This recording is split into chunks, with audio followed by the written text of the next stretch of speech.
पढ़े लिखे लोग घर में बैठे हैं, कोई रोजगार नहीं है। 18 तक जब कांग्रेस सरकार थी, वॉशिंग मशीन दी जाती थी, एक साइकिल दी जाती थी, इंडक्शन चूल्हा दिया जाता था। 18 में जो सारी सहूलतें ही सरकार ने बंद कर दी जो गरीब मजदूरों को मिलती थी।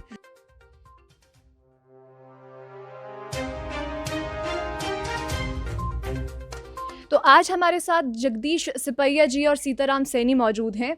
हम दिन ब दिन सुलह की बात कर रहे हैं, सुलह के मुद्दों के बारे में बात कर रहे हैं। हमने वहाँ के गाँव के बारे में बात की, गाँव के लोगों के बारे में और उनकी जो प्रॉब्लम्स हैं उनके बारे में बात की।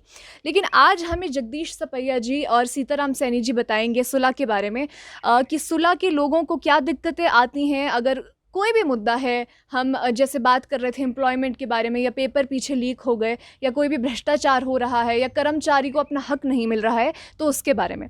मैं सीताराम सैनी, प्रदेश महामंत्री इंटक, हिमाचल प्रदेश। जी। जहाँ सुलह में मैं तो मजदूरों का प्रतिनिधि हूँ पूरे हिमाचल का, और सुलह से मैं बिलोंग करता हूँ।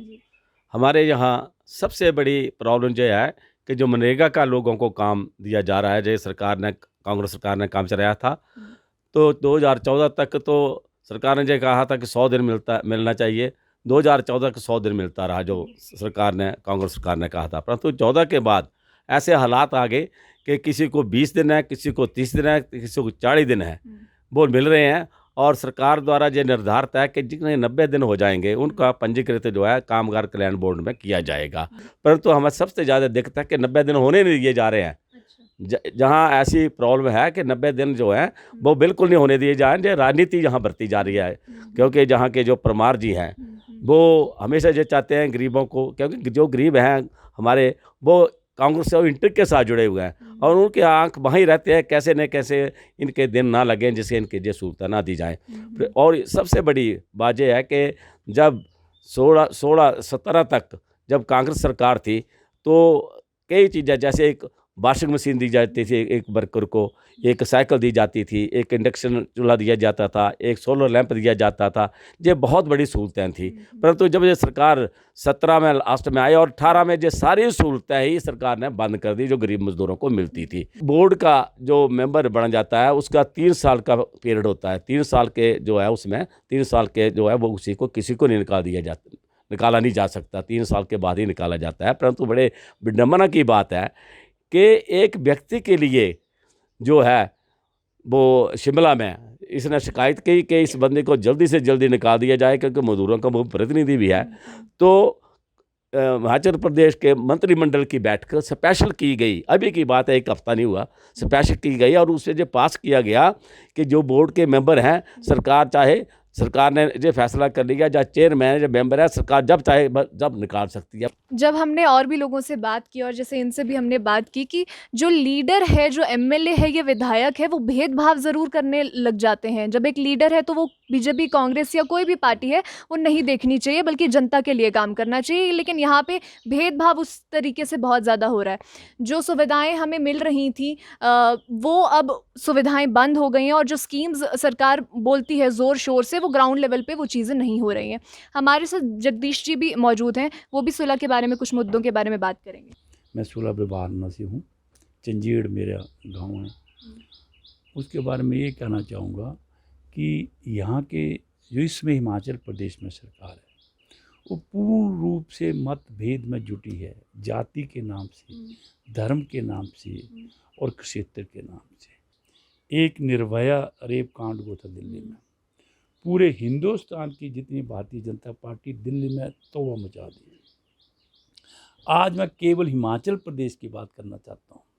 पिछले 4.5 साल में 1485 रेप हुए, जो ये केस वो हैं जो रजिस्टर्ड हैं, जो पुलिस, हिमाचल पुलिस में रजिस्टर्ड केस हैं, और उसके प्रति इनका कोई सोच नहीं है।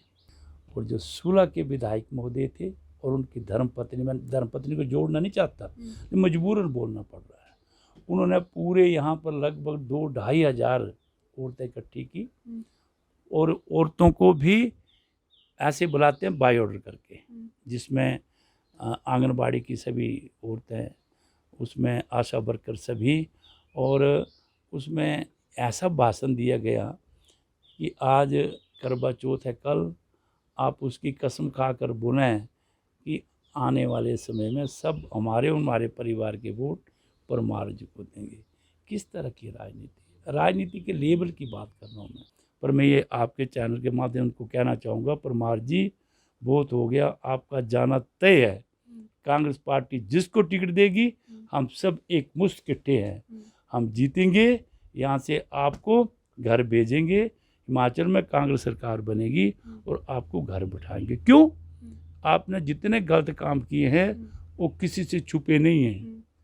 इन्होंने बीजेपी के सभी लोगों ने, चाहे विभाग हों, चाहे ठेके हों, चाहे कर्मचारी हों, उन पर इस तरह का माहौल बनाया है, विकास के नाम पे लोगों को ठगा जा रहा है। और पीछे इन्होंने एक कार्ड बांटा कि मैंने ये काम किए, सब के सब झूठ। जितने निगल पे पुल बने वो कांग्रेस के टाइम पे बने हैं।